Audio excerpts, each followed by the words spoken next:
Good morning student, कैसे हैं आप लोग। आई होप आप सभी लोग ठीक होंगे।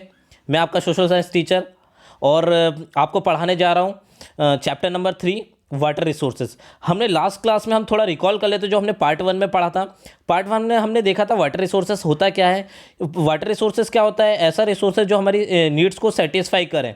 और कुछ कुछ सोर्सेस हैं जिसको हम अपकमिंग ईयर्स में यूज़ करेंगे, टेक्नोलॉजिकली एडवांस होगी। तो हमने पढ़ा था ओशंस के बारे में पढ़ा था कि डिसैलिनाइजेशन प्रोसेस ये था, हमने लास्ट क्लास में देखा था। और हमने ये भी देखा था 3/4 earth surface covered with water. फिर हमने क्या पढ़ा था? Water scarcity. वाटर स्कैरसिटी होती क्या है? हमने लास्ट क्लास में पढ़ा था वाटर स्कैरसिटी होती क्या है। वाटर स्कैरसिटी में ये देखा था कि शॉर्टेज ऑफ वाटर, वो क्या कहलाता है? Water scarcity. वाटर स्कैरसिटी के हमने दो रीज़न देखे थे कि एक फिजिकल था और एक इकोनॉमिक रीज़न था। फिर हमने देखा था रीज़न ऑफ वाटर स्कैरसिटी। कौन कौन से रीज़न होते हैं वाटर स्कैरसिटी के? Growing population, commercialisation of agriculture, industrialisation, urbanisation, ये हमने लास्ट क्लास में पढ़ा था ये वाला। और फिर उसके बाद हमने क्या देखा था? मैनेजमेंट द वाटर रिसोर्सेज पढ़ा था। फिर हमने ये देखा था मल्टीपर्पज रिवर प्रोजेक्ट होते क्या हैं, ठीक है। और मल्टीपर्पज रिवर प्रोजेक्ट का एम क्या होता है? To develop proper management of water resources, हमने ये देखा था। और ये जो रिवर प्रोजेक्ट आया था किसके टाइम पीरियड में? ये river project multipurpose river project बना था जवाहरलाल नेहरू के टाइम पीरियड में बना था। मल्टीपर्पस रिवर प्रोजेक्ट बना था और उन्होंने प्रोक्लेम करा था कि मल्टीपर्पस रिवर प्रोजेक्ट है the temples of modern India. यानी उन्होंने एक स्लोगन भी दिया था, हमने बोला था the temples of modern India. किसको बोला था? मल्टीपर्पस प्रोजेक्ट को बोला गया था, ठीक है। ये हमने लास्ट क्लास में देखा था पार्ट 1 में। चलिए आज हम पार्ट 2 स्टार्ट करते हैं। पार्ट 2 में क्या क्या है, ठीक है। तो पार्ट 2 में स्टार्ट करते हैं कि पार्ट 2 में हम ये देख रहे हैं वाटर रिसोर्सेज के ऑब्जेक्टिव और मल्टीपर्पस प्रोजेक्ट। तो ऑब्जेक्टिव और मल्टीपर्पस प्रोजेक्ट का क्या है, क्या क्या ऑब्जेक्टिव है? पहला ऑब्जेक्टिव जनरेशन ऑफ इलेक्ट्रिसिटी, यानी इलेक्ट्रिकल पावर जनरेट होता है। यानी आपको मालूम होगा कि प्रोजेक्ट से क्या बोलते हैं? इलेक्ट्रिसिटी जनरेट कर सकते हैं, इलेक्ट्रिक पावर जनरेट कर सकते हैं, ठीक है। फिर उसके बाद हम ये देखेंगे सॉइल कंजर्वेशन। जब मल्टीपर्पज प्रोजेक्ट बनाएंगे, जब डैम बनाएंगे तो एक पार्ट का जो सॉइल होगा वो कंजर्व होगी, ठीक है। फिर उसके बाद इरिगेशन में भी काम आता है मल्टीपर्पज प्रोजेक्ट। फिर एफॉरेस्टेशन, ठीक है। एफॉरेस्टेशन भी का भी काम आएगा कि जैसे फॉरेस्ट वगैरह अगर बचा करना है, आपको लगाना है, पेड़ लगाना है, ठीक है ना, तो उसके लिए भी पानी चाहिए, तो मल्टीपर्पज प्रोजेक्ट से आ जाएगा, ठीक है। फिर उसके बाद फिशरीज़ के लिए भी हो जाएगा। वाटर नेविगेशन, वाटर नेविगेशन जो वाटर सिस्टम में होता है जो भी है, ठीक है। फिर टूरिज्म का, ठीक है। तो ये हमने पढ़ा था ऑब्जेक्टिव ऑब्जेक्टिव, ये देख रहा है ऑब्जेक्टिव मल्टीपर्पज प्रोजेक्ट में, ठीक है। यहाँ तक समझ में आया। चलिए आगे देखते हैं। फिर डैम्स। अब डैम्स बेसिकली अपना प्रैक्टिकली होता है क्या? डैम्स क्या होती है? हाई वॉल होती है जो किसको क्या बैरियर का काम करती है, यानी वाटर को एक जगह से दूसरी जगह रोकती है, यानी एक हाई वॉल रहती है, बैरियर का काम करती है, ठीक है। तो डैम्स क्या होते हैं? Barrier across the following water, यानी जो फ्लोइंग वाटर होता है उससे लगा कर क्या बनाते हैं? बैरियर बनाते हैं, हाई वॉल बनाते हैं, ठीक है। डेट ऑब्स्ट्रैक्ट और डायरेक्ट और retard the flow of fund, यानी रिटार्ड करता है। रिटार्ड मतलब क्या होता है? मोड़ना, ठीक है। ऑब्स्ट्रैक्ट और डायरेक्ट और retard the flow of water, जो वाटर का फ्लो होता है उसको रोकता है, रिटार्ड करता है, ठीक है। Often creating a reservoir, lake और एम्बाउंडमेंट। जब डैम बनाते तो उसके आसपास कुछ ऐसे रिजर्वायर, लेक या फिर एम्बाउंडमेंट यानी कोई चीज़ बनाते हैं रोकने के लिए, ठीक है। या उसके पास कुछ सेव करने के लिए, पानी सेव करने के लिए कुछ और भी चीज़ें होती हैं, ठीक है। तो ये पर्टिकुलर डैम की डेफिनेशन दी है। डैम क्या होती है? हाई वॉल भी लिख सकते हो, across the water flowing water ये लग सकते हो, ऐसा बैरियर की तरह काम करता है, वाटर को रोकता है, रिटार्ड करता है, ये सारी चीज़ें डैम में आ जाती हैं, ठीक है। अब इसका ये देखते हैं adverse effect and limitation of multipurpose project. अब ये जो बन रहे हैं, ठीक है, डैम बन रहे हैं या मल्टीपर्पज प्रोजेक्ट बन रहे हैं, तो इसका इफेक्ट क्या है और लिमिटेशन क्या है? लिमिटेशन मतलब क्या है? क्या क्या लिमिट लगा के रखी मल्टीपर्पज प्रोजेक्ट पे, ठीक है। तो एनवायरमेंटल इम्पैक्ट, अब आपको मालूम है जो प्रोजेक्ट जब मल्टीपर्पज प्रोजेक्ट बनते हैं या डैम बनते हैं तो डैम बनने से क्या होता है? एनवायरमेंटल इम्पैक्ट पड़ता है। जैसे कि आपको अगर एक बात करें कि अगर डैम बना है तो वहाँ पे जो लोग रह रहे हैं उनको क्या होना चाहिए पड़ेगा? डिस्प्लेस होना पड़ेगा। और कुछ स्पीसीज भी होगी वो भी खत्म हो जाएगी डैम बनने के कारण। जैसे जंगल है, जंगल पे अगर डैम बना दिया गया पास में तो वहाँ जो भी स्पीसीज है, डिफरेंट टाइप्स की स्पीसीज हैं, उसके ऊपर भी असर पड़ेगा। फिर वहाँ का क्रॉपिंग पैटर्न भी चेंज करना पड़ेगा। तो पहला पॉइंट क्या है? इम्पैक्ट ऑफ क्या होगा? इम्पैक्ट यानी एडवर्स इफेक्ट और लिमिटेशन ऑफ मल्टीपल प्रोजेक्ट का क्या होगा? पहला पॉइंट क्या है? एनवायरमेंटल इम्पैक्ट, एनवायरमेंट पे असर पड़ेगा, ठीक है। इफेक्ट ऑन सॉइल फर्टिलिटी, जब डैम बनेगा तो सॉइल की जो फर्टिलिटी वो भी क्या होगी, चेंज होगी, क्योंकि आपको मतलब डैम बनेगा तो वहाँ की जो सॉइल है उसमें क्या हो जाएगा, बहुत ज़्यादा नमी हो जाएगी, और पानी जब फ्लो होता रहेगा तो सॉइल की फर्टिलिटी भी क्या हो जाएगी, इरोजन टाइप की हो जाएगी, तो सॉइल की फर्टिलिटी के ऊपर अफेक्ट पड़ेगा। इम्पैक्ट ऑन सोसाइटी, सोसाइटी के ऊपर भी इम्पैक्ट पड़ेगा। आपको मालूम है कि सोसाइटी को भी डिस्प्लेस होना पड़ता है। एक मैंने बताया था कि एक जगह है, बहुत बड़ी जगह है, अगर वहाँ पे डैम बन रहा है, ठीक है ना, तो उस जगह पे भी क्या होगा, असर पड़ेगा। इम्पैक्ट ऑन एक्वेटिक लाइफ, जो नेचुरल चीज़ होती है, नेचुरल चीज़ होती है, अगर डैम बना तो वहाँ की एक्वेटिक लाइफ है, जैसे कि जो जीव जंतु रह रहे हैं, जो भी है उसके ऊपर भी असर होगा। यहाँ पे अगर समझ जाओ एक या एक से अधिक टाइप की स्पीसीज जो होती है वो कम हो जाएगी, ठीक है, तो इम्पैक्ट ऑन एक्वेटिक लाइफ के ऊपर भी असर पड़ेगा। अब जब डैम बना है, उधर डैम बना है या मल्टीपर्पज प्रोजेक्ट बना है, तो उसके कारण क्या होगा, क्रॉपिंग पैटर्न भी चेंज करना पड़ेगा। यानी अगर बाय चांस मान लिया जाए कि उस जगह पे अगर गेहूं हो रहा है, यानी अगर एक जगह क्या कर रहे हैं, अगर वीट ग्रोन कर रहे हैं या फिर और कुछ कॉटन की खेती हो रही है, तो उसकी जगह आप दूसरी क्रॉपिंग पैटर्न करना पड़ेगा, क्योंकि वहाँ पे क्या है, पानी है ज़्यादा से ज़्यादा, तो उस हिसाब से कुछ क्रॉपिंग पैटर्न भी चेंज करना पड़ेगा, फसल चेंज हो जाएगी वहाँ की, ठीक है। कहाँ पे, जहाँ पे मल्टीपर्पज़ प्रोजेक्ट है, यहाँ पे डैम बने हुए हैं, ठीक है, ये है। फिर उसके बाद आगे देखते हैं टेरिटोरियल वाटर डिस्प्यूट। अब एक बात और भी है, आपको मालूम है कि टेरिटोरियल वाटर डिस्प्यूट भी चलेगा, यानी डिफरेंट टेरिटरी से, यानी अगर बात करें स्टेट की, अगर एग्जांपल ले ली जाए कि जैसे गुजरात और कहाँ पे, मध्य प्रदेश में विवाद चलता है पानी को लेकर कि एक प्रोजेक्ट बनाया गया है, तो नर्मदा का जो है, नर्मदा का जो पानी है उसको भी लेके क्या चलता है भाई, विवाद चलता है, गुजरात और किसका, मध्य प्रदेश का। ऐसी एक डैम बना गया है, उसमें रिवर प्रोजेक्ट बनाए गए हैं जो भी है, तो कर्नाटक, तमिलनाडु और केरला, इसमें भी विवाद चलता रहता है, कर्नाटक, तमिलनाडु, केरला। तो इनके कारण, इनके बनने का कारण हाई वॉल बनेगी, जब पानी को सेव करके रखा गया, तो इससे टेरिटोरियल डिस्प्यूट भी चलता रहता है। टेरिटोरियल डिस्प्यूट मतलब स्टेट टू स्टेट डिस्प्यूट चलता रहा।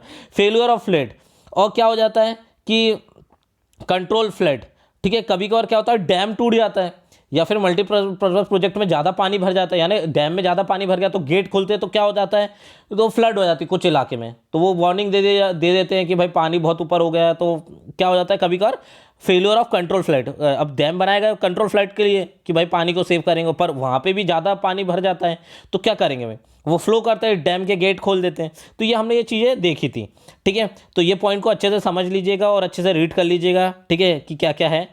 चलिए आगे देखते हैं। अब हम ये देखते हैं major multipurpose river project in India. अब हम बड़े बड़े जो मल्टीपर्पस रिवर प्रोजेक्ट है, जो डैम है, उनके बारे में देखेंगे, ठीक है, major multipurpose river project in India, ठीक है। तो ये ध्यान से देखिएगा, इसके बारे में मैप वर्क भी आता है, आपको मैप वर्क आएगा। ये चैप्टर आप लोगों को बोर्ड एग्जाम में नहीं आएगा, पर इसका जो मैप वर्क है वो आप लोगों को पेपर में आएगा, ठीक है। तो अगर आपको वीडियो मेरी फास्ट लगती है बच्चों, अगर आपको ऐसा लगता है जल्दी जल्दी जा रहा है वीडियो और आपको समझ में नहीं आ रहा, तो आप वीडियो को स्लो भी करके देख सकते हैं, यूट्यूब पे सेटिंग होती है, ठीक है। और इसके बहुत अच्छे तरीके से पीडीएफ नोट्स बनाइएगा आप लोग, आप सभी लोग। आगे देखते हैं। अब major multipurpose river project in India, अब कौन कौन से मेजर मल्टीपर्पस रिवर प्रोजेक्ट है इंडिया में, तो वो हम देखते हैं। अगर बात करें भाखड़ा नागल डैम, भाखड़ा नागल डैम कहाँ पर है, ठीक है, कहाँ पर है, अब आपको मालूम है 70 जिला, पंजाब, हिमाचल प्रदेश, ये यहाँ पे बने हुए हैं, ठीक है। तो भाखड़ा नागल डैम सबसे बड़ा डैम है। अगर बात करें सबसे बड़ा डैम कौन सा है, भाखड़ा नागल डैम है इंडिया का, ठीक है। Highest gravity dam, gravity dam यानी सबसे ज़्यादा भार, अगर बात करा जाए सबसे उस पर बना हुआ है, ठीक है। हाईएस्ट ग्रेविटी डैम है, used both for hydel power used both for hydel power production and irrigation. तो ये क्या है, ग्रेविटी डैम है, हाईएस्ट ग्रेविटी डैम है, और अगर बोला जाए कि इंडिया का सबसे बड़ा डैम है ये, ठीक है। Used both for hydel power मतलब यानी इससे पानी के जरिए इलेक्ट्रिसिटी जनरेट करते हैं, प्रोडक्शन करते हैं, और इरिगेशन में भी काम आता है, ठीक है। तो याद रखना, भाखड़ा नागल डैम कौन सी रिवर पे बना है, सतलज रिवर पे बना है, और कहाँ पर है, आपको बता दें, पंजाब और हिमाचल प्रदेश पे बना हुआ है, ठीक है। ये बहुत बड़ा है डैम है, इसलिए दूसरे स्टेट को भी टच करता है, ठीक है। अब आगे देखते हैं टेहरी डैम। टेहरी डैम कहाँ का, हाईएस्ट रॉक, यानी इसमें क्या है, बहुत रॉक लगे हुए हैं, यानी पहाड़ियों क्षेत्र पे से बनाए हुआ ऐसा है। अर्थफिल एम्बैक्टमेंट, ठीक है, अर्थफिल एम्बैक्टमेंट यानी ऐसा है कि भाई रॉकी एरिया क्षेत्र पे बनाएगा ये डैम, ये ऐसा कुछ है, ठीक है। और अगर बात करें टेहरी डैम कहाँ पर है, उत्तराखंड में, कहाँ पर है, उत्तराखंड में, ठीक है। तो ये पढ़ लीजिएगा, टेहरी डैम क्या है, हाईएस्ट रॉक है, अर्थफिल एम्बैक्टमेंट है, तो ये समझ लीजिएगा इसको। और कहाँ पर है टेहरी डैम, उत्तराखंड में, ठीक है। अब Damodar valley project, Damodar valley project कहाँ पर है? बंगाल में, ठीक है। अलियर प्रोजेक्ट यानी अंग्रेजों के ज़माने से चलता हुआ रहा है, यानी पुराना, ठीक है। नोन एज सौरव बंगाल, ठीक है, क्या है? सौरव बंगाल। अगर बात करें दामोदर वैली प्रोजेक्ट कहाँ है? अलियर प्रोजेक्ट है, और इसको नोन एज सौरव बंगाल भी बोला जाता है। और दामोदर प्रोजेक्ट कहाँ पे? बंगाल में, ठीक है। चलिए आगे देखते हैं। नर्मदा वैली प्रोजेक्ट कहाँ है? ठीक है, नर्मदा रिवर मध्य प्रदेश में ही होगा। आपको मतलब मध्य प्रदेश, गुजरात यहाँ पर है, ठीक है। तो मध्य प्रदेश, नर्मदा कहाँ? मध्य प्रदेश में जनरली, तो मध्य प्रदेश, ठीक है। तो famous due to the prolong agitation against it, तो इसके खिलाफ बहुत सारे लोगों ने क्या करा था? इसके खिलाफ आंदोलन भी करे थे। मास एजिटेशन हुआ था, विद्रोह। मास एजिटेशन मतलब क्या था? आंदोलन होना, कि बहुत जो लोग थे जिनको डिस्प्लेस किया जा रहा था, ठीक है ना, जो लोगों को हटाया जा रहा था, उसके ऊपर बहुत मास एजिटेशन हुआ। उसको आगे भी देखेंगे, ठीक है। चलिए आगे देखते हैं। कृष्णा सागर एंड मेट्टूर डैम, ठीक है। Krishna Raj Sagar and Mettur dams on Kaveri river, यानी कृष्ण राज सागर और मेट्टूर डैम कौन सी रिवर पे बना है? कावेरी रिवर बना है। Created on going inter state river water dispute Tamil Nadu and Karnataka. तो अगर बोला जाए कि जो कावेरी रिवर का जो डिस्प्यूट चल रहा है, वाटर डिस्प्यूट चल रहा है, किस में चल रहा है? कर्नाटका और तमिलनाडु। अभी इसका हाई कोर्ट में केस भी आया था कि, ठीक है, इसका सुप्रीम कोर्ट में फैसला भी आया था कि इसको कितना पानी मिलना चाहिए, कौन क्या जीता है। या अभी 1 साल पहले इसके 2 साल पहले इसके ऊपर वो कुछ सुप्रीम कोर्ट में केस भी चल रहा था। तो इसका आउटपुट भी आया था, निष्कर्ष भी आया था, कितना पानी कितना देना चाहिए, ठीक है। चलिए, तो ये हो गया। अगर बात करें कृष्णा राज सागर और मेट्टूर डैम किस पे बना हुआ है? कावेरी रिवर पे बनाया है। इंटर रिवर डिस्प्यूट भी चल रहा था तमिलनाडु और कर्नाटका में, ठीक है। आगे बढ़ते हैं। अब हम देखते हैं हीराकुंड प्रोजेक्ट। हीराकुंड प्रोजेक्ट कौन सी रिवर पे बना है? महानदी पे।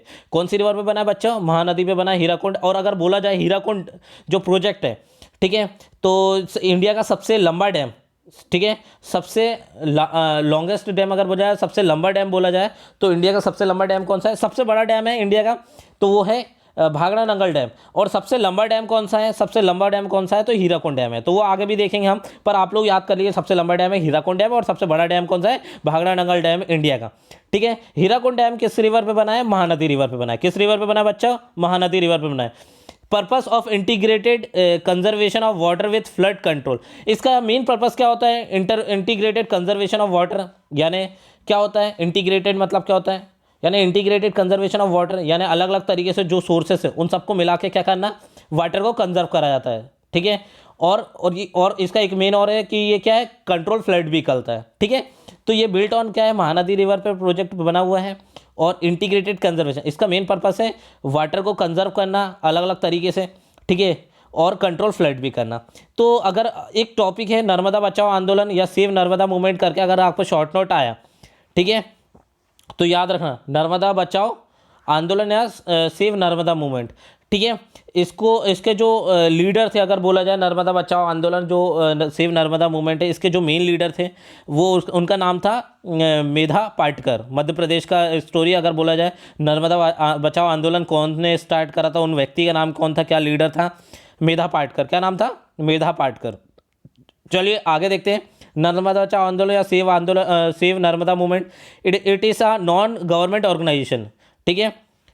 एक अगर बोला है एनजीओ टाइप का है, जो नर्मदा बचाने की बात कर रहे थे कि वहाँ पर लोगों को डिस्प्लेस होना चाह रहा था, बहुत सारे प्लांट कट रहे, फॉरेस्ट डिफॉरेस्टेशन हो रहा था, इस कारण ये नर्मदा बचाओ आंदोलन स्टार्ट हुआ था। तो एक एनजीओ था, it is a non government organisation, तो उसने मूवमेंट चलाया था एनजीओ ने, ठीक है, डेट ऑर्गेनाइज ट्राइबल पीपल।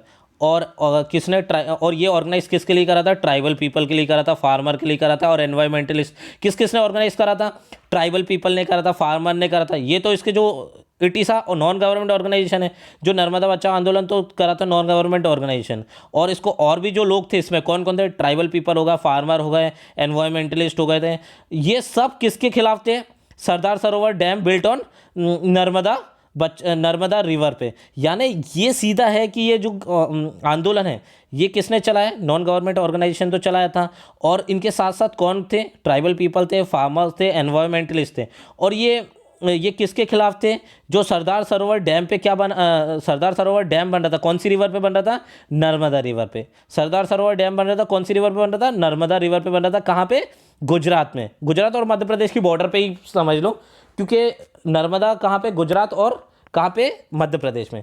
तो अगर बोला जाए नर्मदा बचाओ आंदोलन में क्या क्या था, एक एनजीओ था और इसमें ऑर्गेनाइज यानी इसमें और लोग भी थे, ट्राइबल पीपल थे, यानी अगर बोला जाए कि कौन, आदिवासी थे, किसान थे, एनवायरमेंटलिस्ट होते जो एनवायरमेंट के बारे में सोचते हैं, ये अगेंस्ट थे सरदार सरोवर डैम बन रहा था।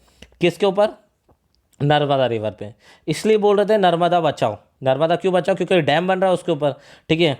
तो बहुत सारी स्पीसीज भी खत्म हो जाती, इस कारण लोगों ने विवाद करा, ठीक है। उसमें एनजीओ सबसे आगे आया और इसके लीडर कौन थे, याद रखना, मेधा पाटकर। नर्मदा बचाओ आंदोलन के लीडर कौन थे? मेधा पाटकर, ठीक है।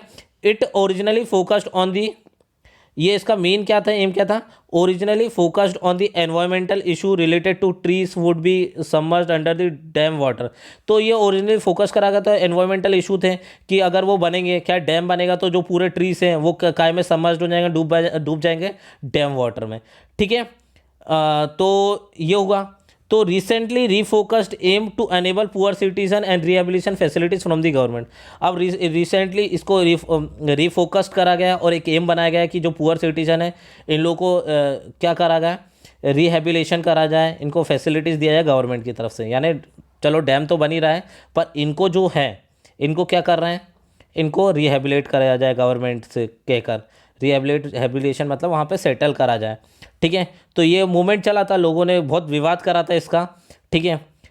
डैम तो बन गया, ठीक है, पर बेसिकली क्या हुआ, इनको जो लोग डिस्प्लेस हो रहे थे उनके बारे में भी सोच रहे थे और वहाँ के स्पेसिस के बारे में सोच रहे थे, इसलिए नर्मदा बचाओ आंदोलन हुआ था, ठीक है। तो ये तो हुआ, ये आया आपको समझ में? नहीं आया समझ में तो अच्छे से रीड करिएगा और अच्छे से समझने की कोशिश करिएगा कि क्या होता है नर्मदा बचाओ आंदोलन। एक नॉन गवर्नमेंट ऑर्गेनाइजेशन थी, इसमें कौन कौन थे? ट्राइबल पीपल, फार्मर और एनवायरमेंटलिस्ट थे। और जो डैम बन रहा था कौन सी रिवर पे बन रहा था? नर्मदा रिवर पे डैम बन रहा था जिसका नाम था सरदार सरोवर डैम। और इसमें फोकस कर रहे थे क्या? एनवायरमेंटल इशू, जो ट्रीज सबमर्ज होते हैं अंडर ट्री, और इसको रीफोकस करा गया। और इसका एम ये था कि पुअर सिटीज़न को रिहेबिलिटेशन और सेटल करा जाए गवर्नमेंट की तरफ से। ये एम था कि बेचारे जो लोग थे उनको डिस्प्लेस होना पड़ रहा था, तो उनके लिए कुछ ना कुछ इंतज़ाम किए जाए, ठीक है। तो ये यहाँ तक ये हमारा नर्मदा बचाओ आंदोलन होता है। अब आगे हम बढ़ते हैं, ठीक है। अब मेजर रिवर प्रोजेक्ट है और उनके नाम है, ठीक है। तो याद अच्छे से करिएगा क्योंकि ये आपके पीटी में आएगा, बोर्ड में आपको मैप वर्क आ सकता है, बस बोर्ड में क्या आएगा बेटा? मैप वर्क आएगा, ठीक है। तो सलाल प्रोजेक्ट कौन सी रिवर पे है? चिनाब रिवर पे। सलाल प्रोजेक्ट कौन सी रिवर पे? सलाल डैम कौन सी रिवर पे बना है? चिनाब रिवर पे, ठीक है। बहुत अच्छे से याद रखना। गांधी सागर, राणा प्रताप सागर और कोटा डैम, ठीक है। यानी ये गांधी सागर प्रोजेक्ट और राणा प्रताप सागर या फिर कोटा डैम बोल सकते हैं या प्रोजेक्ट बन सकते हैं, कौन सी रिवर पे बना है? चंबल पे। कहाँ पे? चंबल। चंबल के डाकू बड़े फेमस हैं, तो आप याद रखना गांधी सागर, राणा प्रताप सागर और कोटा कहाँ पे? कौन सी रिवर पे? चंबल पे, ठीक है। फिर हम ये देखेंगे भाखड़ा नागल डैम कौन सी रिवर पे? सतलुज रिवर। भाखड़ा नागल कौन से डैम पे? सतलुज रिवर, जो हमने ऑलरेडी बात करें।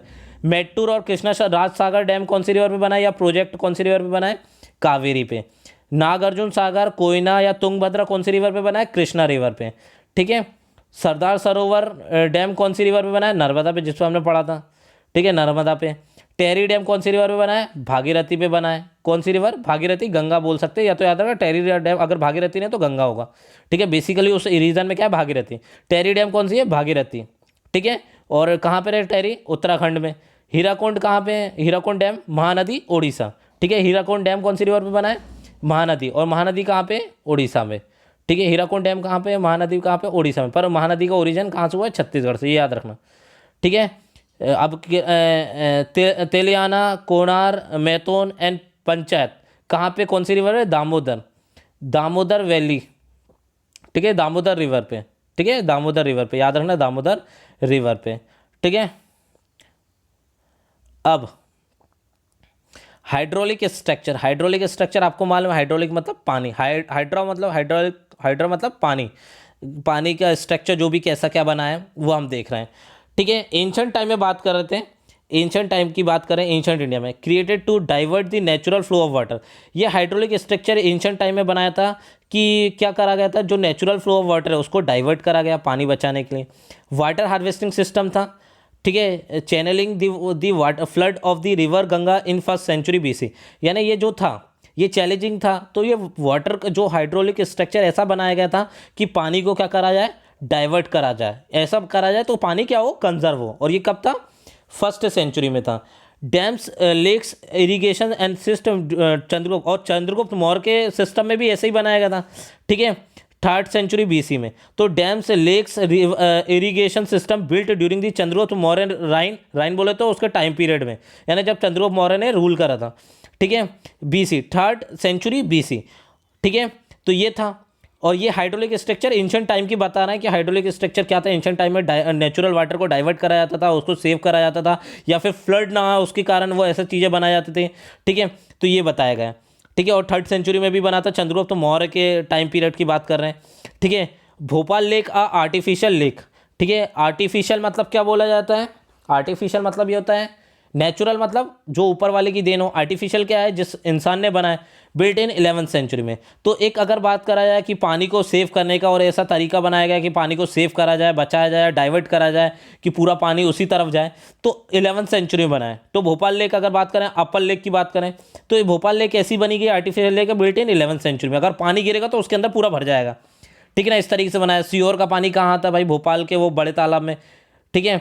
भोपाल का पानी तो जाएगा ही जाएगा, पर उसका सीहोर का भी ऐसे बनाया कि उसका वहाँ का पानी कहाँ आएगा, ठीक है, कहाँ आएगा? अपर लेक में आएगा। तो आपने ये देखा होगा, ये लाइव देखा होगा, जो भोपाल के निवासी उन्होंने क्लियर देखा होगा कि जब सीहोर में बहुत तेज बरसात होती है, जो पानी डाइवर्ट हो गए कहाँ जाता है, कहाँ जाता है? एक ऐसा स्ट्रक्चर बनाया उन्हें, कहाँ जाता है बेटा? आपने देखो अपर लेक में, ठीक है। भोपाल का तो आता था, पर ज़्यादा से ज़्यादा कहाँ का जाता है? सीहोर का यहाँ आ जाता है। तो ये क्या है, हमने एक एंशिएंट इंडिया की बात करी, एंशिएंट इंडिया की बात करें, एक हाइड्रोलिक, यानी हाइड्रो मतलब क्या होता है? पानी का जो स्ट्रक्चर बना है कि पानी कहाँ किस तरफ फ्लो हो रहा है और कैसे सेव करा जाए। तो ये सारी चीज़ें हैं। तो समझ में आया बच्चों आप लोगों को? चलिए आगे देखते हैं, ठीक है। Movement against multipurpose project. अब हम बात करें मूवमेंट अगेंस्ट मल्टीपर्पज प्रोजेक्ट का, ठीक है। तो सरदार सरोवर डैम प्रोजेक्ट हमने देखा था, नर्मदा रिवर पे बनाया कि लार्ज स्केल डिस्प्लेसमेंट और लोकल कम्युनिटीज़, ठीक है। तो सरदार सरोवर डैम का जो प्रोजेक्ट चल रहा था, उस कौन सी रिवर पे बनाया था? नर्मदा रिवर पे बनाया। कहाँ पे? गुजरात में, गुजरात और मध्य प्रदेश की बॉर्डर पे।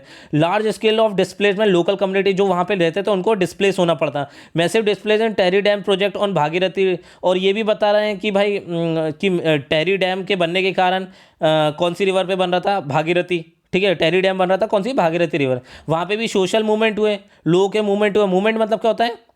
जो लोगों का आंदोलन होना और वहाँ से मूव भी करना। True many social movement. तो वहाँ पे भी बहुत मूवमेंट हुए थे, ठीक है। तो जब मूवमेंट होते तो भाई कुछ नहीं होता, जो गवर्नमेंट ने डिसाइड करा वो तो होगा, ठीक है। तो ठीक है, रिहंड वैली प्रोजेक्ट ओवर है सोन रिवर, ठीक है। जो रिहंड वैली प्रोजेक्ट बन रहा था कौन सी रिवर पे बन रहा था? सोन रिवर। सोन रिवर कहाँ पे? यूपी में। Create a massive displacement. Rihand valley project के कारण भी मैसिव डिस्प्लेसमेंट होना चाहिए। लोगों ने मूवमेंट तो करें, पर बेसिकली क्या है, लोगों को क्या करना पड़ा? वहाँ से डिस्प्लेस होना पड़ा, ठीक है। इंटर वाटर डिस्प्यूट होता है, मूवमेंट के कारण क्या हुआ कि लोगों के इंटर वाटर डिस्प्यूट चलते हैं, ठीक है। अब farmer were agitated up to a riot when the more water of Sabarmati basin, Gujarat, ठीक है। तो क्या था? फार्मर के भी राउट होते हैं कि जो पानी है ना, नहीं मिलता उन लोगों को, डैम से पानी मिलना चाहिए, जो भी मिलना चाहिए उनके रिवर में जाना चाहिए पानी, तो ठीक है।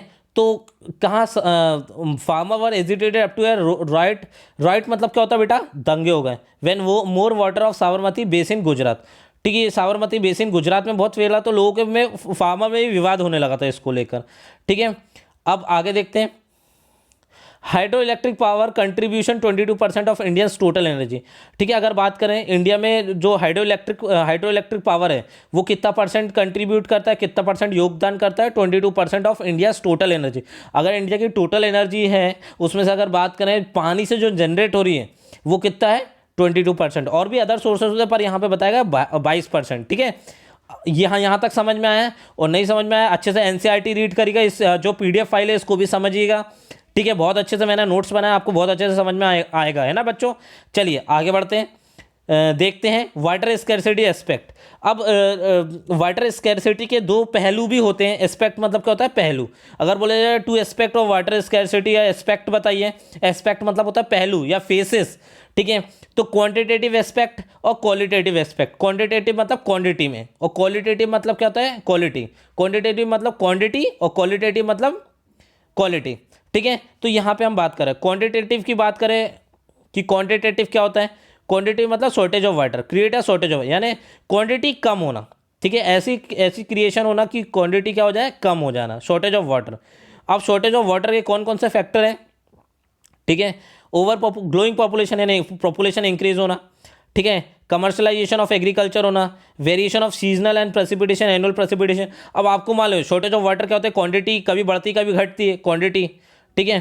क्वांटिटी आपको मालूम है कि भाई पानी कभी कम गिरता है कभी ज़्यादा गिरता है, और किसी रीजन में बहुत कम गिरता है, किसी रीजन में ज़्यादा गिरता है। राजस्थान में कम गिरता है, भोपाल में ज़्यादा गिरता है, ठीक है। और अगर चेरापूंजी में ज़्यादा गिरता है, मेघालय चेरापूंजी में ज़्यादा गिरता है, तो भोपाल में कम गिरता है, ठीक है। तो ऐसा इंडिया में क्या वेरिएट करती है, ठीक है। तो अगर बोला जाए क्वांटिटेटिव के रीज़न बताइए, तो रीज़न कौन कौन से, growing population, commercialisation of agriculture, ठीक है, और variation in seasonal and annual precipitation. Annual precipitation मतलब क्या, रेनफॉल है अनडिस्ट्रीब्यूटेड है, ठीक है। तो यहाँ पे ये अच्छी तरीके से समझ लीजिएगा एस्पेक्ट की अगर बात करें उन्होंने, ठीक है। अब हम बात करते हैं क्वालिटेटिव एस्पेक्ट। क्वालिटेटिव एस्पेक्ट मतलब क्वालिटी, ठीक है। क्वालिटेटिव एस्पेक्ट मतलब क्वालिटी, ठीक है।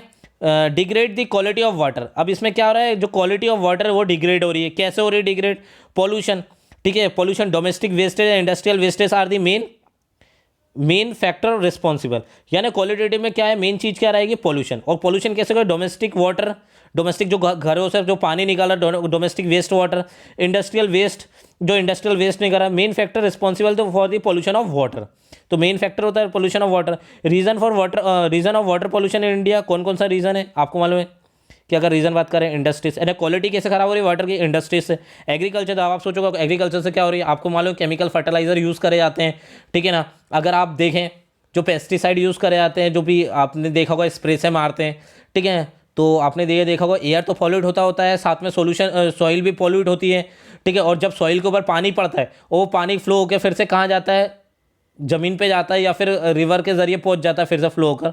तो क्या होता है, एग्रीकल्चर के कारण भी क्या हो जाता है, पॉल्यूशन हो जाता है, वाटर पॉल्यूट होता है, ठीक है। तो हाउस होल्ड यानी घरेलू जो एक्टिविटीज़ होती है, न्यूक्लियर वेस्टेज, जहाँ पे न्यूक्लियर वेपन वगैरह बनते हैं या न्यूक्लियर की चीज़ें बनती है, यूरेनियम वगैरह जो भी है उसको यूज़ करके कुछ और चीज़ें बनाते हैं। तो न्यूक्लियर वेस्टेज भी क्या करते हैं, पानी को पॉल्यूट करा जाता है, ठीक है ना। और आप इसको और बेहतर अच्छे तरीके से न्यूक्लियर वेस्टेज को और अच्छे तरीके से जब जानते हो, जब आप साइंस पढ़ते हैं, ठीक है बच्चों। यहाँ तक समझ में आ रहा है।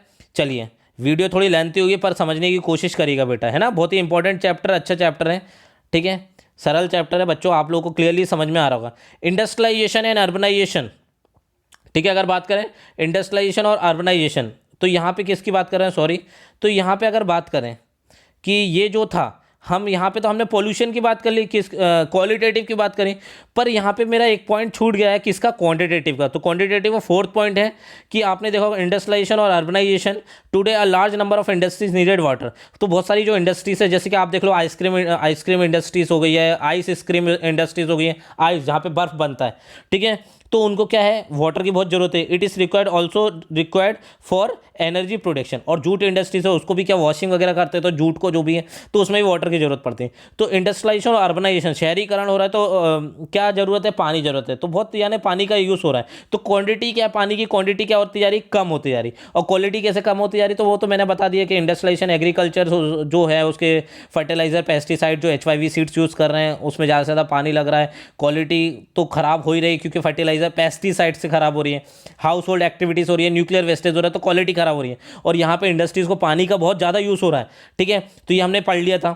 चलिए आगे देखते हैं, यूसेस ऑफ डैम। अब यूसेस ऑफ डैम किस जरूरत है, बार बार मैंने आपको बता दिया, वैसे आपके पॉइंट दिमाग में पॉइंट रट भी गए होंगे, बहुत सारी चीज़ें रिपीट भी हुई होगी, ठीक है। तो इसमें तो प्रैक्टिकली लॉजिक लगता है बेटा, प्रैक्टिकली लॉजिक है, ठीक है ना। तो यूसेस ऑफ डैम्स, आपको मालूम है डैम बने तो इलेक्ट्रिसिटी जनरेशन तो होगी, डैम से फ्लड कंट्रोल भी होगा। कभी कभार क्या होता है, डैम की जो वॉल है वो क्या हो जाती है, बस्ट हो जाती है। अगर बात करें बस्ट या कोलैप्स हो जाती है, तो उसके कारण भी क्या हो जाता है, फ्लड आने लगती है। और आपने ये देखा हो, डैम का जब डैम में जब पानी ज़्यादा भर जाता है, तो क्या करते हैं, डैम के गेट खुल जाते हैं। तो वो डीमेरिट में आ जाएगा कि डैम के गेट ओपन होने से जो लोग हैं उनको डिस्प्लेस होना पड़ता है, या एग्रीकल्चर पूरी तरीके से ख़राब हो जाती है, वो उसमें आ जाते हैं, डीमेरिट में आ जाती है। पर हम एक पॉजिटिव वे में अगर बात करें, तो डैम्स के इलेक्ट्रिसिटी जनरेशन के लिए यूज़ करते हैं, फ्लड कंट्रोल और वाटर सप्लाई भी होता है, ठीक है। कोला डैम का, जैसे आपने देखा कोला डैम का पानी कहीं कहीं भोपाल में कहीं कहीं क्या बहुत सारी जगह है वहाँ पे सप्लाई करा जा रहा है। कोला डैम का जो पानी है, जो भोपाल में जो रहते होंगे उन लोगों को मालूम होगा, ठीक है। वाटर सप्लाई का काम होता है। और फिश फीडिंग, फिश को भी पालने में काम होता है, पीसी कल्चर वगैरह जो भी यूज़ होता है, ये एक्टिविटीज़ होती हैं। तो प्राइमरी जो एक्टिविटीज़ फिशिंग ब्रीडिंग है, उसको भी एज अ डैम से यूज़ होता है, यानी उसका पानी यूज़ होता है। ठीक है, तो ये हो गया यूसेस ऑफ डैम्स का। तो अच्छे से ये समझ लीजिएगा, कभी आ जाता है इसको पॉइंट बना के लिख लीजिएगा आप लोग। चलिए आगे देखते हैं rain water harvesting. Rain water harvesting, अब यहाँ पे मेथड दिया रेन वाटर हार्वेस्टिंग का। ठीक है, रेन वाटर हार्वेस्टिंग है ना, पानी को बचाना, हार्वेस्ट करना। ठीक है, जनरली राजस्थान में ये प्रोसेस किया जाता है क्योंकि राजस्थान में कम रेनफॉल होती है, और बहुत सारी साउथ की जगह वहाँ पे भी रेन वाटर हार्वेस्टिंग चलते हैं। अलग अलग टेक्निक दी गई है कि कहाँ किस क्या टेक्निक दिए थे। ठीक है, तो यहाँ पे ये दिया N efficient method of water conservation and management. ये ऐसा मेथड है जहाँ पे क्या वाटर कंजर्वेशन और मैनेजमेंट बनाया जाता है। ठीक है, और इसमें ये टेक्निक है collecting and storing water directly, और यहाँ पे ऐसी टेक्निक है कि वाटर को स्टोर करा जाता है, कलेक्टिंग करा जाता है। रिचार्जिंग, जो वाटर है उसको रिचार्ज मतलब क्या होता है, उसको भी यूज़ करते हैं। ठीक है, जो रेनफॉल हुई है उसको वाटर को स्टोर करा गया, उसको फिर से यूज़ कर रहे हैं। Recharging it into ground through artificial means to improve ground water storage, यानी ऐसा कुछ सिस्टम बनाया जमीन के अंदर जाता है फिर उसको यूज़ कर लेते हैं। ठीक है, अब some prominent rain water harvesting method in India. तो कुछ प्रोमिनेंट यानी फेमस अगर बात करें, प्रोमिनेंट मतलब होता है प्रोमिनेंट मतलब होता है फेमस, प्रसिद्ध रेन वाटर हार्वेस्टिंग मेथड। तो ऐसा इंडिया में क्या है, खादिन एंड जोहात, खादिन एंड जोहात। ठीक है, कहाँ पर है, एराइड और सेमी एराइड रीजन, यानी ऐसी जगह जहाँ पे क्या होता है, रेतीला इलाका होता है, यहाँ पे रेनफॉल बहुत कम होता है। सेमी एराइड रीजन जहाँ पे रेनफॉल बहुत कम होती है। ठीक है, agriculture field were converted into rain fed storage structure locally known as khadin and johad in Rajasthan. जहाँ पे रेनफॉल कम होती है तो वहाँ पे एक ऐसा सिस्टम बनाया जाता है। ठीक है, agriculture field work converted into rain fed storage, यानी एग्रीकल्चर फील्ड को वहाँ पे ऐसी कुछ ऐसी चीज़ बनाई जाती है कि वहाँ पे क्या हो जाता है, पानी को स्टोरेज करा जाए, फिर उसको यूज़ कर लेते हैं, तो उसको क्या बोलते हैं, खादिन एंड जोहात। फिर उसके बाद देखते हैं तो roof tape rain water. Roof tape मतलब कहता है जो छत का पानी है उसको यूज़ कर रहे हैं भाई, रूफ मतलब छत का पानी। ठीक है, rooftop rain water harvesting. तो it to store drinking water in tanks और पम्प्स फॉर, तो जो छत का पानी है वो कहाँ आते हैं, टैंक्स और पंप्स के जरिए directly usage to recharge use ground water for household purpose. यानी जो छत का पानी है उसको कहाँ यूज़ करते हैं, ज़मीन में डालते हैं कुछ पाइपलाइन के जरिए। ठीक है, टैंक्स में भर जाता है। ठीक है, तो ये जनरली कहाँ पे आप देखेंगे, साउथ साइड में ज़्यादा जनरली चलता है। ठीक है, चेन्नई में आप जाके देख लेंगे, तमिलनाडु के। ठीक है, चलिए आगे देखते हैं process of roof top rain water. तो यहाँ प्रोसेस बताइए रूफ टॉप वाटर की क्या होता है। ठीक है, तो जो rain water falling on the roof, roof मतलब छत पे कलेक्टेड करा जाता है, और वो कलेक्टेड किसके जरिए लाते हैं, पाइप के जरिए। Collected water is filtered by passing it, और उसको फिल्टर करने के लिए कुछ चीज़ें बनाई गई होगी उन्होंने। लेयर ऑफ सैंड्स और ब्रिक, यानी सैंड के ऊपर जाती है तो पानी क्या हो जाता है, फिल्टर हो जाता है, धीरे धीरे नीचे आता है, और ब्रिक्स के जरिए। ठीक है, फिर उसके बाद filter water is then collected through the underground pipe in sump, यानी अब आपको मालूम है जो पाइप यूज़ करा जाता है नीचे अंडरग्राउंड पाइप के जरिए वो नीचे पहुंच जाता है, ज़मीन पे बैठ जाता है। Collected in the well that get recharge. ठीक है, और फिर उसको एक कुछ और भी सिस्टम बनाया जाता है, कलेक्टेड इन वेल, एक कुएं में क्या हो जाता है, उसका एक वेल होता है, गड्ढा टाइप का होता है, उसमें कलेक्टेड होता है। फिर उसको रिचार्ज वो काय में तब्दील हो जाता है, फ्रेश वाटर में तब्दील हो जाता है। तो ये पॉइंट्स अच्छे से पढ़ेंगे और अच्छे से समझ में आएगा। ठीक है, यानी रूफ वाटर है, फिर उसके बाद क्या है, पाइपलाइन यूज़ करा है, पाइपलाइन में क्या लगा दिया, सैंड्स लगा दिया है, फिर वो ज़मीन पे जा रहा है, फिर ज़मीन से फिर एक वेल या गड्ढा टाइप का कुछ कर दिया, वहाँ से फ्रेश वाटर को यूज़ कर रहे हैं। तो ऐसा कुछ सिस्टम बनाया है। टकास एंड टैंक्स। अब टैंकास एंड टैंक्स मतलब आपको मालूम है, टैंक्स मतलब वही जो नॉर्मल टंकी टाइप की बना दी गई। ठीक है, तो सेमी एराइड, और ये भी बात करें सेमी एराइड। ठीक है, सेमी एराइड और एराइड रीजन। सेमी एराइड मतलब, एराइड रीजन मतलब जहाँ पे रेनफॉल बहुत कम होती है, राजस्थान की बात करें। Underground tank for storing drinking water, underground tank बनाए जाते हैं storing drinking water. Particularly in कहाँ चलता है, Bikaner, Phalodi and Barmer can store rain water that is locally called palar pani. अगर बोला जाए टंकास और टैंक को क्या बोला जाता है, पालर पानी बोला जाता है। Consider a purest form of natural water, और ये मानते कि भाई नेचुरल वाटर को पूरा, यानी ये ऐसा जो नेचुरल वाटर है उस वो एकदम प्योर ही रहता है वहाँ पर, यानी ऊपर का जो पानी आएगा अंडरग्राउंड टैंक बनाएगा, टैंक में स्टोर हो रहा है और एकदम प्योर नेचुरल वाटर को यूज़ कर रहा है। ठीक है, और उसको क्या बोलते हैं, पालर पानी। ठीक है, गुल्स और कुल्स बोल सकते हैं। ये क्या है, हिल्स और माउंटेन्स रीजन पे बनाया जाता है, हिल्स यानी ऊपर इलाके में बनाया जाता है, हिल्स और माउंटेन्स पे। People build diversion channel like the guls और कुल्स और the western Himalaya for agriculture, यानी ये पहाड़ी क्षेत्र पे ऐसा कुछ रीजन बनाया जाता है जहाँ से वो पानी आता है, वो चैनल के जरिए नीचे जाता है, और उनको काय में यूज़ करते हैं, एग्रीकल्चर फील्ड में यूज़ करते हैं। और जनरली गुल्स और कुल्स कहाँ चलता है, हिमाचल प्रदेश है। हिल मतलब ऊंचाई वाला इलाका होता है, माउंटेन्स रीजन होते हैं, तो वहाँ से कुछ ऐसा डाइवर्जन कर देते हैं, एक चैनल तरीका बना देते हैं। ठीक है, एक नाली टाइप की बना देते हैं, जो पानी कहाँ आता है, एग्रीकल्चर के लिए आता है, उसको यूज़ करते हैं ऐसा एग्रीकल्चर फील्ड में या सेविंग करते हैं। ठीक है, तो यहाँ पे समझ में आएगा। अब ये मोस्ट इंपॉर्टेंट पॉइंट है बैम्बू ड्रिप इरीगेशन सिस्टम। ठीक है, बुक में आपका डायग्राम भी बनाया होगा, आप एनसीईआरटी बुक देखेंगे वाटर रिसोर्सेज का, उसमें बैम्बू ड्रिप सिस्टम दिखा होगा आपको, बहुत अच्छी तरीके से दिया है डायग्राम। ठीक है, बांसों को यूज़ करा है, बैम्बू मतलब क्या होता है, बांस। ठीक है, मेघालय अगर बात करें, मेघालय जो स्टेट है, तो मेघालय में मेघालय में ये सिस्टम चलता है, और ये पुराना 200 year old system of tapping stream and water use by bamboo pipes. Tapping यानी ऐसा ये सिस्टम बनाया गया है कि बांस लगा दिए गए, बांस के जरिए वो पानी क्या हो रहा है, फ्लो हो रहा है। ठीक है, और क्या है वो जिस जगह उसको पहुंचाना है ना, खेती बाड़ी में यूज़ करना है या फिर पीने के लिए यूज़ करना है, उस तरीके से वो लोग यूज़ करते हैं। ठीक है, it is called bamboo drip irrigation. और इसको क्या बोलते हैं, इरीगेशन में, इरीगेशन मतलब क्या होता है, इरीगेट कर रहे हैं, इरीगेशन मतलब खेती बाड़ी में या कहीं ऐसा काम यूज़ ला रहे हैं। पानी कम आता है इनमें, पर क्या है, ये एक ट्रेडिशनल सिस्टम है। ठीक है, 200 साल पुराना सिस्टम है। कहाँ पे चलता है, 200 साल पुराना ओल्ड सिस्टम है, जो कि आज भी मेघालय में चलता है। ठीक है, तो इसको क्या बोलता है, bamboo drip irrigation system, naturally पूरा। ठीक है, और इसमें अब ये भी बता रहा है कितना पानी आता है इन पाइपलाइन, जो बैम्बू के जो पाइप बनाते हैं ये लोग। ठीक है, बैम्बू मतलब बांस होता है। अबाउट 18 से 20 litre of water enter the bamboo pipe system, यानी 18 से 20 लीटर पानी आता है इस बैम्बू से। ठीक है, get translate over 100 of metres, finally reduce the. ठीक है, और 100 ऑफ मीटर यानी 100 मीटर तक इसको क्या है, ट्रांसफर कर सकते हैं, बैम्बू ड्रिपिंग है। ठीक है, 100 मीटर भी बहुत होता है, यानी बैम्बू लगा लगा के क्या कर रहे हैं, यानी जोड़ जोड़ के उन्होंने क्या करा है, पानी को इरीगेट, पानी से क्या कर रहे हैं, वो इरीगेशन कर रहे हैं, यानी 18 से 20 लीटर पानी आ रहा है। Finally reduces to 20 to 18 drops per minute side of the plant, यानी ये क्या होता है, 20 से 18 ड्रॉप और पर मिनट, यानी पर मिनट में कितनी है, जैसे कि अगर आप बात करें आज के टाइम में सिस्टम है कि भाई आप एक प्लांट को अगर पानी देना चाहते हो तो छोटा सा छेद कर दो, वो धीरे धीरे पानी गिरता रहेगा, प्लांट को मिलता रहेगा, और पानी क्या है, जल्दी ख़त्म भी नहीं होगा। तो ऐसा ये बोला गया है कि 20 से 80 ड्रॉप पर मिनट में गिरती है, तो प्लांट को पानी मिलता भी रहता है। तो बहुत बढ़िया सिस्टम है, बहुत अच्छा सिस्टम है, बहुत ही इंपॉर्टेंट है। इसके ऊपर शॉर्ट नोट भी जनरली अलग से पूछा जाता है, explain about bamboo drip irrigation system. तो बेटा ये बहुत ही इंपॉर्टेंट पॉइंट है, या फिर इसको देख लीजिएगा आप लोग कि इसका शॉर्ट नोट पूछ सकते हैं। ठीक है, तो आगे देखते हैं। ठीक है, वीडियो मेरी लंबी हो गई है, पर आप लोग अच्छे से इसको समझिएगा। ठीक है, अब हम देखते हैं। ठीक है, main objective of rain water harvesting system, वही अगर बात करें मेन ऑब्जेक्टिव क्या है कि वेस्टेज और पोल्यूशन से फ्री हो जाएगा, यानी मानसून में जो पानी यूज़ कर रहे हैं वो पॉल्यूट नहीं होगा, और जो वेस्टेज है वो भी रुक जाएगा। जो वेस्टेज हो रहा है, जैसे कि आपने देखा पानी गिरता है नालियों के जरिए निकल रहा है, तो हार्वेस्टिंग से ये मेन ऑब्जेक्टिव है, तो याद रख लीजिएगा। रिड्यूस रेन ऑफ, जो पानी फ्लो हो रहा है वो रिड्यूस हो जाएगा। Control the flooding of road, जो रोडों पे फ्लड आ जाती है, पानी बहुत भरा जाता है, वो कंट्रोल हो जाएगा। रिचार्ज होगा पानी को फिर से यूज़ कर पाएंगे। Improve the quality of ground water storage, ground water की क्वालिटी भी इंप्रूव होगी, क्योंकि ऊपर का नेचुरल पानी ज़मीन के अंदर जा रहा है। ठीक है, फिर उसके बाद हम ये देख रहे हैं, meet the demand of domestic water requirement during dry season, गर्मियों के टाइम में वो डोमेस्टिक वाटर यानी घरेलू यूज़ में काम आएगा वो पानी। ठीक है, पूरा कर पाएगा। Solve the problem of drinking water storage especially in region receiving rainfall, यानी आपको मालूम है शॉर्टेज होती है, ड्रिंकिंग वाटर की शॉर्टेज होती है जहाँ पे रेनफॉल कम होती है, राजस्थान हो गए, ऐसे इलाके कुछ हो गए।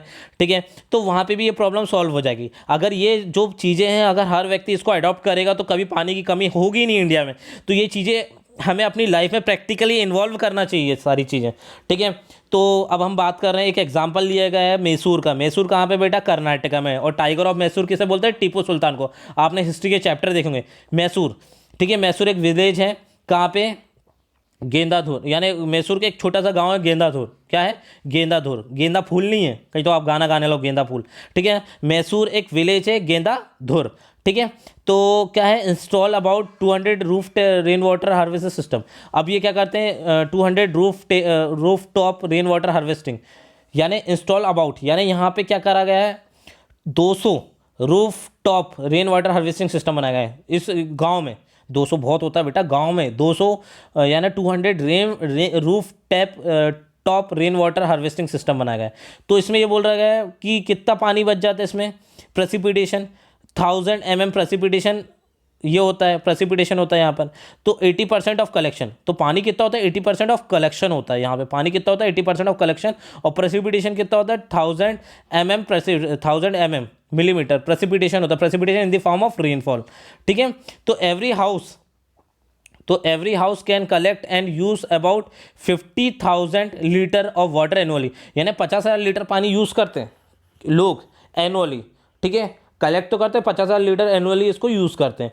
ठीक है, 20 हाउस ऑफ गेंदादूर हार्वेस्ट अराउंड, जो 20 हाउसेज है यानी ऑन एन एवरेज इन्होंने बात करी 20 जो हाउसेज ऑफ गेंदादूर है harvested around 1 lakh litre of water in year. ठीक है, तो कितना 20 हाउसेज गेंदा कितना पानी बचाते हैं अगर बात करें हार्वेस्टेड मतलब पानी बचाना यानी स्टोर करना, कितना कर लेते हैं 1 लाख। ठीक है, 1 लाख स्टोर कर लेते हैं ईयर में। ठीक है, तो ये भाई बहुत ही अच्छी इनिशिएटिव लिया है इस गांव ने। ठीक है, सोचो विलेज ने लिया है। ठीक है, यहाँ तक समझ में आया बेटा। ठीक है, अब ये लास्ट स्लाइड है। तो Tamil Nadu is the first state in India. ठीक है, तमिलनाडु एक फर्स्ट स्टेट इन इंडिया है which has made roof top rain water harvesting structure compulsory. यहाँ पे कंपलसरी ये सिस्टम माना गया, और जिसके यहाँ नहीं हुआ तो भाई गवर्नमेंट फिर कोई ना कोई फाइन पे करने का बोलती है। ठीक है ना, तो अगर पूछा जाए कि ऐसा कौन सा है roof top rain water harvesting system compulsory करा है कौन से स्टेट में, तमिलनाडु में। ठीक है, कहाँ पे, तमिलनाडु में। ठीक है, और मैसूर कहाँ पे, ठीक है, मैसूर कहाँ पे, आपका ये क्वेश्चन है, मैसूर कहाँ पे, टीपू सुल्तान टाइगर ऑफ मैसूर कहाँ पे, कर्नाटका में। मैसूर कहाँ पे बेटा, कर्नाटक में। और अगर बात करें कि तमिलनाडु क्या है भाई, फर्स्ट स्टेट है, रूफ टॉप रेन वाटर है। तो यहाँ पे हमारा ये चैप्टर ख़त्म होता है। इसी के साथ बेटा इसको अच्छी तरीके से रिवाइज करिएगा, जहाँ डाउट होता है वहाँ पे आप कमेंट बॉक्स पे कमेंट करिएगा आप लोग कि सर यहाँ पे कोई दिक्कत आ रही है। ठीक है, और अपने आप को अच्छे से सेफ रखिएगा, अच्छे से घर में स्टडी करिएगा। आज के लिए बस इतना काफ़ी है, यहाँ पे ये चैप्टर ख़त्म होता है। अब हम नए चैप्टर के साथ नेक्स्ट क्लास में मिलेंगे। Thank you, have a nice day.